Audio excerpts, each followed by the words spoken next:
هننفذ المربع دوت مربع شكله لذيذ جدا، وهننفذ برضو ازاي نقدر نشبكه مع بعض، نعمل بيه مفرش او نعمل بيه بوليرو. شكله حلو جدا وتنفيذه سهل بطريقة بسيطة جدا. هتختاري طبعا نوع الخيط اللي انت محتاجة تشتغلي بيه، وهتختاري الابرة المناسبة للخيط دوت. اول حاجة هنبتدي نعمل سلسلة عقدة البداية عشان نبتدي نعمل الدايرة السحرية. والدايرة السحرية ليها أكتر من طريقة ممكن تنفذيها، أنا بنفذها بالطريقة دي. ببتدي أعمل الأول 6 سلاسل، 6 سلسلة، 1 2 3 4 5 6. والوحدة برضو ممكن تنفذيها بلون واحد وممكن تنفذيها بلونين، دي حاجة بترجع لذوقك والمشروع اللي انت هتنفذيه. انا كده عملت 6 سلاسل، وهاجي في السلسلة رقم 1 هدخل بالإبرة فيها كده من تحت الحلقة، وهسحب الخيط وهطلع هقفلها بمنزلقة. ابقى انا كده عملت الدايرة السحرية بتاعتي اللي انا هشتغل جواها. هرتفع بعد ما عملت الدايرة السحرية سوري ب2 سلسلة. ارتفعت ب2 سلسلة في نفس المكان، هلف الخيط على الإبرة وهدخل جوه الدايرة وهسحب الخيط وهطلع. هعمل كده 5 مرات، ادي 1 2 3 4، بسحب الخيط وبطلع، 5، بسحب الخيط وبطلع، وبيبقى معايا كل الحلقات كده زي ما اكون بعمل غرزة بف عادية جدا. الغرزة دي اسمها غرزة البف. وبعدين بلف الخيط على الإبرة كده وبطلع من كل الحلقات اللي موجودة معايا على الإبرة، وبقفل عليهم بمنزلقة. دي غرزة البف، وانا عامله لها على القناة فيديو بيشرح غرزة البف ببساطة بطريقة سهلة جدا وبطريقة بطيئة. بعد ما عملنا أول غرزة بف هنعمل 5 سلاسل، 1 2 3 4 5 سلاسل. يبقى أنا عملت غرزة البف وعملت بعديها 5 سلاسل. هعمل إيه؟ هلف الخيط على الإبرة تاني، أنا واخدة خيط البداية ده معايا عشان يبقى الشغل بتاعي نضيف، وهلف الخيط على الإبرة كده وهدخل برضو في الحلقة بتاعتي تاني وهكرر نفس غرزة البف. هرتفع 5 مرات، أدي 1 2 3 4 5. ارتفعت 5 مرات بالخيط، لفيته، هلف الخيط على الإبرة وهطلع من كل الحلقات اللي موجودة معايا على الإبرة وهقفل عليهم بغرزة سلسلة، وهرجع أعمل 5 سلاسل، 1 2 3 4 5. بتبقى بالشكل ده. دي غرزة البف. احنا محتاجين نعمل كام غرزة بف؟ محتاجين نعمل 8، 1 2 3 4 5 6 7 8. هنكرر الخطوة دي لحد ما هنعمل 8 غرزة بف بينهم 5 سلاسل. هكمل الدايرة كلها وارجع هقول لكم هنقفلها ازاي. كملت الدايرة بتاعتي اهو، عملت 1 2 3 4 5 6 7 8 غرز بف بينهم كل غرزة وغرزة 5 سلاسل. وصلت في الاخر اهو لاخر 5 سلاسل معايا. هقفلهم فين؟ شايفين غرزة البف؟ شايفين الفتحة بتاعتها اللي فوق دي؟ هخش فيها كده الفتحة الكبيرة دي وهسحب الخيط وهطلع بغرزة منزلقة بالشكل ده، وهاخد سلسلة وهجيب المقص بتاعي لان خلاص انا مش هستخدم اللون ده تاني، هو اللون ده كان القلب بتاع الوردة، وهقص الخيط وهطلع بالشكل ده. وطبعا الخيط اللي احنا ابتدينا بيه الدايرة احنا مشينا بيه تحت السلاسل فهو متأمن تماما. والجزء دوت الفتلة اللي طالعة معايا دي بإبرة التنظيف او بإبرة الكروشيه بقاس اصغر شوية من اللي احنا شغالين بيها، وبنبتدي نسحب الخيط ونداريه جواها جوه كام غرزة كده لحد ما ينضف معانا والدايرة خالص ميبقاش موجود عشان الشغل بتاعنا يبقى نضيف. وبالمقص هقص الخيط الزيادة، وادي الدايرة بتاعتنا. هنشتغل ازاي بعد كده؟ هنجيب اللون التاني اللي احنا محتاجين نكمل بيه الوردة بتاعتنا. هنعمل الاول غرزة بداية للون التاني، وهختار اي مكان من ال5 سلاسل وهخش فيهم كده اهو، وهدخل الخيط بتاعي وهسحبه من ورا الخمس سلاسل كده، وهعمل سلسلة. وفي نفس المكان اللي انا عملت فيه السلسلة ودخلت الخيط هدخل تاني وهعمل غرزة حشو اهو. هعمل ايه بقى؟ هلف الخيط على الابره وهتنقل على طول للخمس سلاسل التانيين. احنا شغلنا كله هيبقى في الخمس سلاسل دول. ممكن اخد الخيط ده معايا عشان انضف الشغل وهخش فيه. هشتغل فيه ايه؟ هشتغل فيه 7 عمود بلفه، 3 سلاسل، 7 عمود بلفه. ادي 1 عمود بلفه، 2، 3 عمود بلفه، 4 عمود بلفة في نفس المكان، 5 عمود بلفة، 6 عمود بلفة، 7 عمود بلفة. انا طلعت هنا بسلسلة في الخمس سلاسل الاولانيين وغرزة حشو، واتنقلت على طول بدون اي غرز زيادة للخمس سلاسل اللي بعديهم، اشتغلت فيهم 7 غرز عمود بلفة. بعد كده هعمل 1، 2، 3 سلاسل، وفي نفس المكان اللي انا عملت فيه ال7 عمود بلفة دول هعمل تاني 7 عمود بلفة. هلف الخيط على الابرة وهخش في نفس المكان وهسحب وهطلع من حلقتين ومن حلقتين. ادي اول غرزة عمود بلفة. هلف الخيط على الإبرة وهخش في نفس المكان وهسحب الخيط وهطلع من حلقتين ومن حلقتين، وهكمل لحد ما هعمل 7 غرز عمود بلفة في نفس المكان. ادي 4 عمود بلفة، 5 عمود بلفة، 1، 2، 3، 4، 5، 6 عمود بلفة، 7 عمود بلفة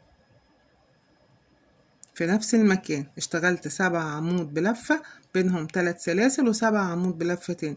هتنقل على طول للمكان التاني الخمس سلاسل اللي بعديهم على طول هعمل فيهم غرزة حشو.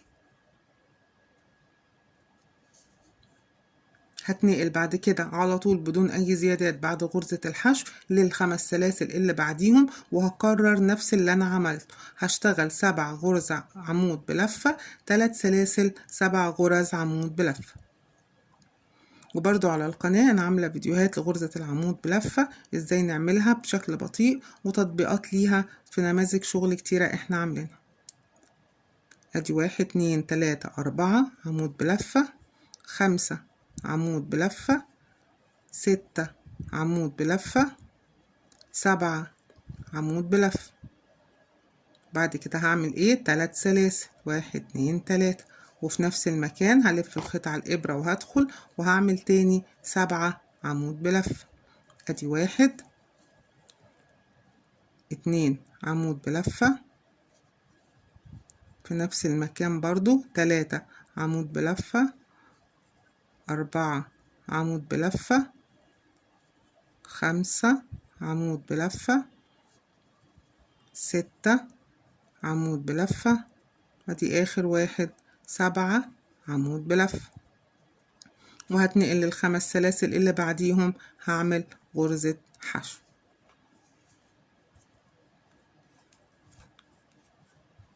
وهكرر نفس الشغل تاني في الأربع أجزاء. هعمل هنا 7 عمود بلفة، 3 سلاسل، 7 عمود بلفة، هنا غرزة حشو، 7 عمود بلفة، 3 سلاسل، 7 عمود بلفة، وهنقفل هنا اهو. هكمل دول بنفس الطريقة وهرجع لكم تاني نقفل المربع مع بعض.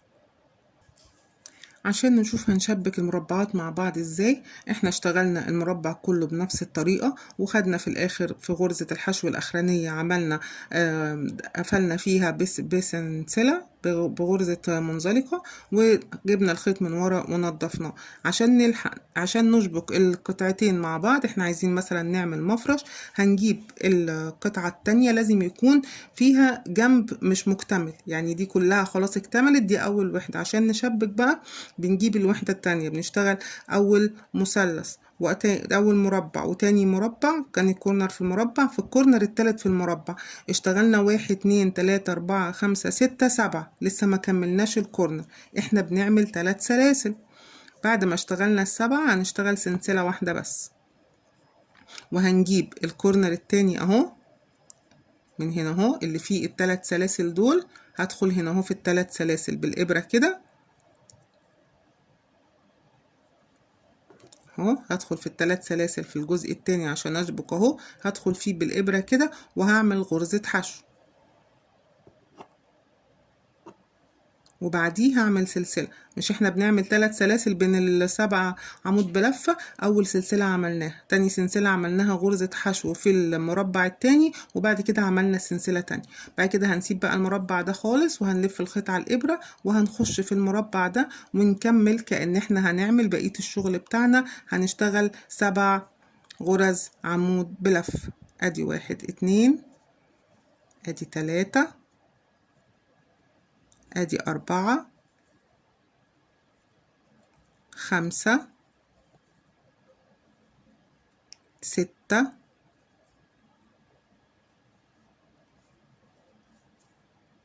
عمود بلفة، ادي 7 عمود بلفة اهو. شايفين الفكرة ازاي؟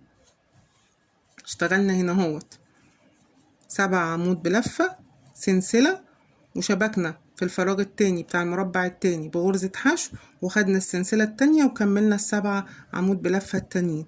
ماليش دعوة بقى بالمربع ده، انا كل ده شغالة في ده. هاجي في ال5 سلاسل اللي بعد كده هعمل غرزة حشو عادي، هتنقل على الكورنر اللي بعد كده، هلف الخيط على الابرة وهشتغل برضو 7 عمود بلفة. 1 2 فك الخيط بس، 3 عمود بلف، 4 عمود بلف، 5 عمود بلف، 6 عمود بلفة، 7 عمود بلف. المفروض انا بشتغل 7 عمود بلفة 3 سلاسل 7 عمود بلف. اشتغلت ال7 عمود بلف، وادي اول سلسلة.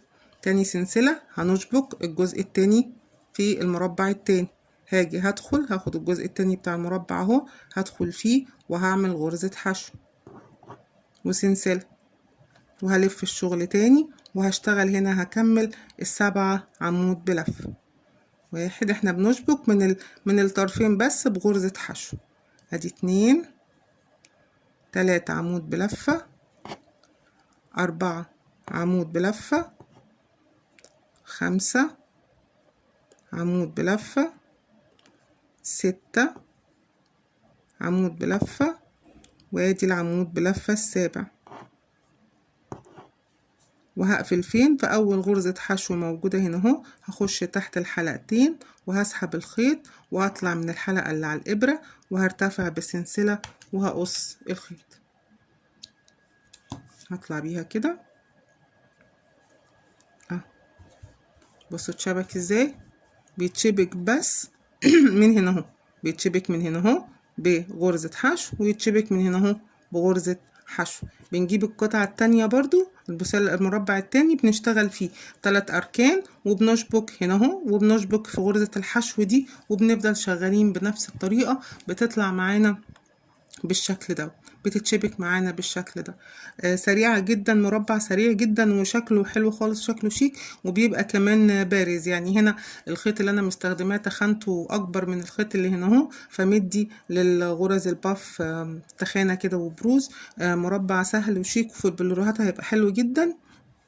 اشتغلوا ونفذوا وغيروا الوان، هيعمل شكل احلى بكتير قوي لما نغير الالوان فيه مع بعض. مربع سريع وسهل، وده كان طريقة تنفيذه وطريقة التشبيك بتاعته.